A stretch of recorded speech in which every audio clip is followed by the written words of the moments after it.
السلام علیکم Matiullah Jan M J T V. Supreme court میں جاری مخصوص نشستوں کے حوالے سے سماعت کا نتیجہ کیا ہوگا، اس کے اوپر بہت سی قیاس آرائیاں اور تجزیے کیے جا رہے ہیں۔ بہت سے ہمارے کورٹ رپورٹرز اور سیاسی تجزیہ کار بھی یہ تاثر دینے کی کوشش کر رہے ہیں کہ شاید چیف جسٹس قاضی فائز عیسیٰ جو ہیں وہ اس پوری سماعت میں حاوی ہیں، اور وہ ان کے ساتھ 13 میں سے 7 ججز کم از کم ان کے ساتھ ہیں، اور قاضی فائز عیسیٰ چاہتے کیا ہیں وہ یہ واضح طور پہ نہیں بتا رہے۔ ظاہری بات ہے، یہ بات ہی ایسی شرمندگی کی ہے، اور وہ بات یہ ہے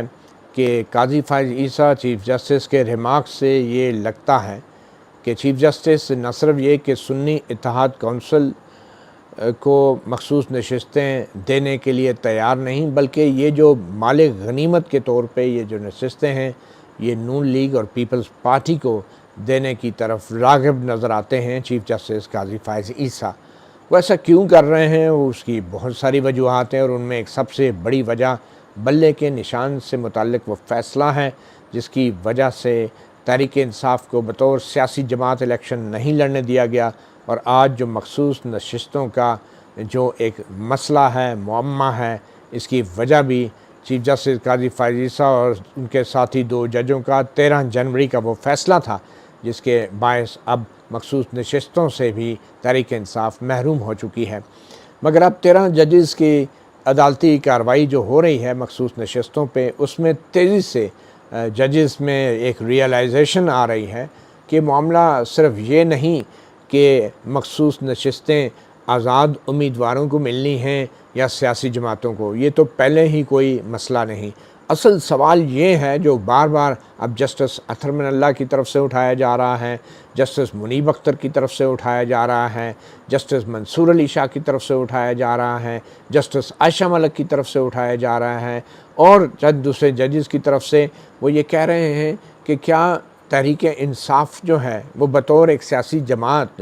الیکشن میں شامل تھی یا نہیں، الیکشن کمیشن نے کس قانونی اختیار کے تحت تحریک انصاف کو بطور سیاسی جماعت تسلیم نہیں کیا الیکشن کے مقاصد کے لیے، اور ان کے تمام امیدواروں کو یک طرفہ طور پہ جبری طور پہ آزاد ڈکلیئر کر دیا۔ یہ وہ سوال ہیں جو سپریم کورٹ اٹھا رہی ہے، اور بظاہر ابھی تک الیکشن کمیشن آف پاکستان یا کہ اٹارنی جنرل بیرسٹر منصور عثمان عوان بھی اس سوال کا جواب نہیں دے سکے۔ ان کے تمام دلائل کا محور یہ تھا کہ جناب آئین میں لکھا ہے کہ آزاد کو سیٹیں نہیں ملنی، اور سیاسی جماعتوں میں ہی یہ سیٹیں تقسیم ہونی ہیں۔ اور ایک اور سوال جو پیدا ہو گیا ہے کہ اتنی بڑی تعداد میں اگر آزاد آ جاتے ہیں کہ وہ اکثریت میں ہو جاتے ہیں تو کیا پھر بھی ان کو سیٹیں نہیں دی جائیں گی؟ تو یہ ایک الگ سے سوال ہے، لیکن بنیادی سوال اس پوری سماعت سے یہی آ رہا ہے کہ الیکشن کمیشن نے کس قانون اور آئینی اختیار کے تحت ایک سیاسی جماعت کو اس کی شناخت کے ساتھ بے دخل کر دیا، الیکشن کے عمل سے باہر نکال دیا، اور اس کے جتنے امیدواران تھے ان کو آزاد ڈکلیئر کر دیا۔ اب یہ اس سوال کے اوپر ایک ریئلائزیشن ہو رہی ہے، مگر چیف جسٹس قاضی فائز عیسیٰ جو ہیں وہ بظاہر بضد نظر آتے ہیں کہ انہوں نے یہ سیٹیں خالی بھی نہیں رکھنی، اور یہ سیٹیں جو ہیں لگتا ہے کہ چیف جسٹس کی نظر میں یہ نون لیگ اور پیپلز پارٹی کی وہ امانت ہیں جو ان کو لوٹائی جانا ضروری ہے، جبکہ کچھ لوگوں کے خیال میں یہ مال غنیمت ہے جو کہ مفتوح فوج یا فتح کرنے والے جو لوگ ہیں وہ آپس میں بانٹ لیتے ہیں۔ اور جنگ میں فتح کیسے ہوتی ہے؟ تلوار سے، بندوق سے، طاقت سے ہوتی ہے، اور بظاہر کچھ ججز کی نظر میں الیکشن میں بھی یہی ہوا۔ اور جسٹس اطہر من اللہ بار بار یہ کہہ رہے ہیں شروع دن سے کہ ایک سیاسی جماعت کو پورے انتخابی عمل سے باہر نکالا گیا، ووٹروں کا جو ووٹ دینے کا حق تھا اس سے محروم کیا گیا، اور یوں ایک سنگین آئین اور قانون کی خلاف ورزی ہوئی ہے جس سے سپریم کورٹ آف پاکستان بطور اعلیٰ ترین عدالت جو ہے وہ چشم پوشی نہیں کر سکتی۔ تو بڑی تیزی سے ایک ریئلائزیشن آ رہی ہے، اور ایم جے ٹی وی اور بلکہ پہلے ہی میں نے ٹویٹس میں بھی بہت پہلے سماعت کے شروع میں کہا تھا کہ اصل سوال یہ نہیں ہے کہ آیا جو مخصوص نشستیں آزاد امیدواروں کو مل سکتی ہیں یا نہیں۔ اصل سوال یہ ہے کہ آیا جو پی ٹی آئی نے الیکشن لڑا ہے وہ بطور ایک پی ٹی آئی ایک سیاسی جماعت لڑا ہے یا نہیں، اور اگر یہ سوال کا حل جواب مل گیا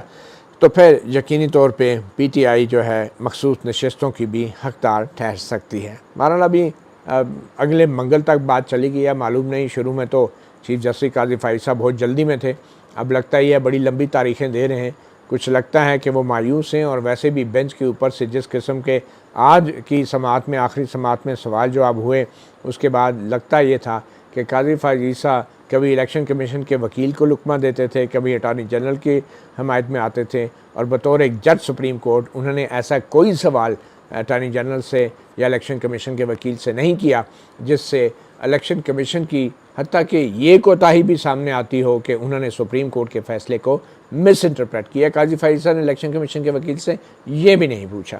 تو اٹارنی جنرل کو تو بلکہ وہ مدد کرتے رہے۔ اور آج کی سب سے اہم بات یہ تھی کہ جب اٹارنی جنرل کو کنفرنٹ کیا گیا الیکشن کمیشن کے اس نوٹیفیکیشن سے جس میں سنی اتحاد کونسل کو بطور ایک پارلیمانی پارٹی فہرست میں شامل کیا گیا تھا، اور اس کے آگے اس کے جو امیدواران تھے کوئی 81 کے قریب جو اراکین اسمبلی تھے ان کی فہرست بھی الیکشن کمیشن نے نوٹیفائی کی تھی، تو اٹارنی جنرل نے کہا کہ ان کے وہ نالج میں یہ نہیں ہے، یہ اس کا جواب یہ خود سنی اتحاد کونسل کے وکیل دیں گے، اور اٹارنی جنرل نے اس کے حوالے سے کوئی واضح جواب نہیں دیا، بلکہ یہ ضرور کہا کہ اس کی کوئی اہمیت نہیں ہے، بلکہ یہ لقمہ دیا چیف جسٹس قاضی فائز صاحب نے کہ یہ تو کوئی بھی اگر غلطی سے جاری کر دے۔ اس سے پہلے چیف جسٹس قاضی فائز صاحب نے بلوچستان عوامی پارٹی جو باپ پارٹی تھی اس حوالے سے جو الیکشن کمیشن کے وکیل پہ سوالات ہو رہے تھے اس میں بھی قاضی فائز صاحب نے جو ہے الیکشن کمیشن کے وکیل کی مدد کرنے کی کوشش کی، اور کہا کہ اگر کوئی جو ہے پہلے غیر قانونی کام ہوا ہے تو کیا اب بھی ہونا چاہیے، جیسے جمال خان مندوخیل نے بھی یہ کہا، اور پھر چیف جسٹس نے یہ بھی کہا کہ پھر اگر ایسی بات ہے، اگر باپ پارٹی کو دی گئی مخصوص نشستیں جو کہ اسمبلی کے اندر بنی تھی باپ پارٹی اس کو نشستیں دے دی تھی الیکشن کمیشن نے، اگر وہ معاملہ سامنے آئے گا تو پھر چیئرمین سینٹ کا الیکشن بھی سامنے آئے گا۔ یہ عجیب منطق ہے، معلوم نہیں چیف جسٹس کی کیا منطق ہے۔ تو ایک اور جو سب سے ایک پیٹرن نظر آ رہا ہے، ایک ترتیب نظر آ رہی ہے، وہ کہتے ہیں there is a method in the madness، وہ یہ ہے کہ چیف جسٹس قاضی فائز صاحب پی ٹی آئی کے حوالے سے اور خاص طور پہ الیکشن کے حوالے سے جو 3 بڑے معاملات ہیں جن کی وجہ سے اسمبلی کے اندر بیلنس آف پاور جو ہے وہ شفٹ ہو سکتا ہے حکمران جماعت سے پی ٹی آئی کی طرف، ان تینوں بڑے مقدمات میں چیف جسٹس قاضی فائز صاحب خود اپنے آپ کو ہر بینچ میں شامل کرتے ہیں۔ سب سے پہلے بلے والے نشان کا فیصلہ انہوں نے خود دیا 3 رکنی بینچ میں بیٹھ کے، پھر اس کے بعد مخصوص نشستوں والا ایک فل کورٹ خود ہی بنا کے خود ہی فل کورٹ میں بھی بیٹھ کے، اور اب ایک تیسرا کیس ایسا آیا ہے کہ جس کا براہ راست تعلق پارلیمنٹ کے اندر اسمبلیوں کے اندر پاور بیلنس سے ہے، طاقت کے توازن سے ہے، اور وہ کیس ہے الیکشن ٹرائبونل کے حوالے سے لاہور ہائی کورٹ نے جو فیصلہ دیا، جس نے الیکشن کمیشن کو حکم دیا تھا لاہور ہائی کورٹ نے کہ chief justice Lahore high court جو اس وقت ملک شہزاد احمد تھے ان کے سفارش کے اوپر تمام جو انہوں نے نام بھیجے ہیں الیکشن ٹرائبونل کے ان کو وہ تعینات کر دیا جائے، بلکہ انہوں نے حکم دیا تھا کہ الیکشن ٹرائبونل اپنی کارروائی شروع کر دیں۔ تو اس فیصلے کے خلاف الیکشن کمیشن سپریم کورٹ میں آیا، اور اب سپریم کورٹ میں چیف جسٹس قاضی فائز صاحب نے خود کو ایک 5 رکنی بینچ کی سربراہی سونپ دی ہے، اور اب الیکشن ٹرائبونل کی جو آئینی حیثیت ہے اس کے اوپر بھی چیف جسٹس قاضی فائز صاحب جو ہیں وہ بینچ بنا کے اب بیٹھ گئے ہیں۔ الیکشن ٹرائبونل کیوں اہم ہے؟ الیکشن ٹرائبونل اس لیے اہم ہے کہ بڑی تعداد میں درجنوں کے حساب سے نون لیگ کے جیتے ہوئے امیدواروں کے خلاف پی ٹی آئی کے امیدواروں نے الیکشن پٹیشنیں کر رکھی ہیں، اور ان میں جو الیکشن ٹرائبونل ہیں خاص طور پہ مثال کے طور پہ جو اسلام آباد کے جسٹس طارق محمود جہانگیری تھے، انہوں نے تو پچھلے 3-4 مہینے کے دوران کئی بار نون لیگ کے کامیاب قرار دیے گئے اسلام آباد سے امیدواروں کو فارم 45 لانے کا حکم دیا، اس کے باوجود بھی وہ نہیں فارم 45 پیش کر رہے تھے۔ الیکشن کمیشن نے کچھ حلقوں کے پیش کر دیے، لیکن اب وہ میچ کرنا ضروری تھا، نون لیگ والے پیش نہیں کر رہے تھے۔ بلکہ انہوں نے الیکشن ٹرائبونل دفتر طارق محمود جہانگیری کے الیکشن ٹرائبونل کو چیلنج کیا کرنا تھا، اس سے پہلے پارلیمنٹ ایک قانون لے کے آ گئی کہ ریٹائرڈ جج بھی لگائے جا سکتے ہیں اور مقدمات منتقل بھی کیے جا سکتے ہیں، اور جو ہی وہ قانون آیا تو الیکشن کمیشن نے جسٹس طارق محمود جہانگیری سے، جو اسلام آباد کے تینوں حلقوں کے مقدمات سن رہے تھے اور فارم 45 مانگ رہے تھے، ان سے مقدمات لے کے ایک نیا ٹرائبونل بنا دیا، جس کو بعد میں اسلام آباد ہائی کورٹ نے پھر معطل کر دیا۔ اور اب یہ معاملہ لاہور ہائی کورٹ سے بھی سپریم کورٹ آ گیا، جہاں پہ اب ایک بار پھر چیف جسٹس قاضی فائزہ اس بینچ میں بیٹھ کے ہیں اور وہ طے کریں گے کہ الیکشن ٹرائبونل ریٹائرڈ ججوں کے جو بنیں گے تو کیا جو موجودہ کیسز سنے جا رہے ہیں الیکشن ٹرائبونل کے، یہ وہی ججز سنیں گے یا کوئی اور ججز سنیں گے۔ تو چیف جسٹس قاضی فائزہ بڑی تیزی سے ہر ایسے مقدمے میں موجود ہیں جس سے طاقت کا توازن جو ہے وہ بدل سکتا ہے یا متاثر ہو سکتا ہے۔ ان تمام صورتحال کے بعد اب آپ کو میں آج کی بڑی محنت کے بعد میں نے کچھ آخری جو سماعت ہے مخصوص نشستوں کے حوالے سے، اس میں تمام معزز ججز کے کچھ ایسے ریمارکس تھے اور اٹارنی جنرل کے دلائل تھے اور ججوں کے سوالات تھے کہ جو میں سمجھتا ہوں کہ عام آدمی کو سمجھنا بہت ضروری ہے۔ تو یہ انگریزی کے ریمارکس تھے، اردو کے ریمارکس تھے، ان کو میں نے اسی ترتیب کے ساتھ ایڈٹ کیا ہے، اس کا اردو میں ترجمہ کیا، اپنی وائس اوور کی ہے، آسان اردو کے الفاظ میں بتانے کی کوشش کی ہے کہ اٹارنی جنرل اگر کوئی دلیل دے رہے ہیں تو اس کا مطلب کیا ہے، اور پھر ججز جو سوال کر رہے ہیں یا ریمارکس دے رہے ہیں ان کا مطلب کیا ہے، اردو وائس اوور ترجمے کے ساتھ۔ پہلے آپ وہ دیکھ لیں، پھر آپ خود ہی اندازہ لگا لیں کہ معاملات کس طرف جا رہے ہیں اور مخصوص نشستوں کے اس کیس میں بڑا سوال کیا ہے، یہ فیصلہ آپ نے کرنا ہے۔ آئیے آپ کو دکھاتے ہیں کہ سپریم کورٹ میں آج ہوا کیا، اور آج جو دن تھا وہ اٹارنی جنرل بیرسٹر منصور عثمان اعوان کا دن تھا، جو وفاق کے نمائندہ نہیں ہیں، جو سپریم کورٹ کے نوٹس پہ بطور غیر جانبدار چیف لا آفیسر سپریم کورٹ کی آئین کی تشریح میں معاونت کے لیے طلب کیے گئے ہیں۔ دیکھیں وہ کیا کہتے ہیں اور پھر ججز ان سے کیا پوچھ رہے ہیں، کون سے سوالوں کے وہ جواب دے پا رہے ہیں اور کون سے سوالوں کے جواب وہ نہیں دے پا رہے، ذرا دیکھیے گا۔ جسٹس ستم اللہ کہتے ہیں کہ آئین کے اندر سیاسی جماعتوں کو مخصوص نشستیں دینے کی بات بنیادی طور پہ سیاسی جماعتوں کے ہی آئینی حقوق کی مظہر ہے، مگر الیکشن کمیشن نے ایک سیاسی جماعت کو ہی باہر نکال پھینکا ہے اور بظاہر یہ آئین کی ایک سنگین خلاف ورزی ہے، اور الیکشن کمیشن خود ہی آئین کی اس سنگین خلاف ورزی کا مرتکب ہوا ہے۔ تو کیا بطور سپریم کورٹ کیا ہمارا یہ فرض نہیں بنتا کہ ہم آئین کی اس سنگین خلاف ورزی کو روکیں؟ اور الیکشن کمیشن کے ہاتھوں آئین کی سنگین خلاف ورزی نے آئین میں درج جمہوری اصولوں کی جڑوں کو کھوکھلا کیا ہے۔ الیکشن کمیشن نے عملی طور پہ ان لاکھوں ووٹروں کو ووٹ کے حق سے محروم کر دیا ہے جنہوں نے ایک سیاسی جماعت کی حمایت میں ووٹ دیا تھا۔ جسٹس منیب اختر نے پوچھا کہ آخر اتنی بڑی تعداد میں یہ آزاد امیدوار آئے کہاں سے؟ کیا لوگوں نے ان کو بطور آزاد امیدوار ووٹ دیا یا پھر الیکشن کمیشن نے ان کو آزاد قرار دیا؟ اور کیا اس کی وجہ آئین کی ناقص تشریح تھی یا پھر سپریم کورٹ کے فیصلے کی جس نے الیکشن کمیشن کے فیصلے کو برقرار رکھا تھا؟ اٹارنی جنرل کا کہنا تھا کہ کسی بھی سیاسی جماعت کی پارلیمانی پارٹی ہونے کا مطلب ہے کہ اس سیاسی جماعت کے الیکشن امیدوار یا مخصوص نشستوں کے امیدوار کے لیے کامیاب ہو کے اسمبلی میں آنا ضروری ہے تاکہ پارلیمانی پارٹی بنائی جا سکے۔ جسٹس جمال خان مندوخیل نے سوال کیا کہ کیا مخصوص نشستوں کے لیے نامزد امیدوار بھی پارلیمنٹ میں اپنی سیاسی جماعت سے ہٹ کے پارلیمانی پارٹی بنا سکتے ہیں؟ تو اس کا مطلب یہ ہوا کہ پولیٹیکل پارٹی پارلیمنٹ میں نہیں ہوتی، پولیٹیکل پارٹی کے جو نامینیٹڈ کینڈیڈیٹس ہوتے ہیں وہ ہوتے ہیں اور ان کی اپنی پارلیمانی پارٹی ہوتی ہے، میں اس کو پولیٹیکل پارٹی سے علیحدہ ہوتی ہے۔ میں اس پوائنٹ پہ نہیں، میں یہاں پہ تو صرف یہ سبمٹ کر رہا ہوں کہ for a political party to have a parliamentary party in the house its candidates اور nominees must have succeeded in the elections to constitute that parliamentary party. Attorney general نے سنی اتحاد کونسل سے متعلق الیکشن کمیشن کے بطور پارلیمانی party جاری کردہ نوٹیفیکیشن کا جواب دینے سے گریز کیا۔ فیصل صاحب referred to a notification on the record, so we just want to understand کہ وہ نوٹیفیکیشن کہاں سے آ گئی پھر؟ وہ اپنے ریبٹل میں بتا دیں گے یہ۔ نہیں انہوں نے تو بتایا، آپ نے بتانا ہے۔ نہیں میں تو دیکھ رہا ہوں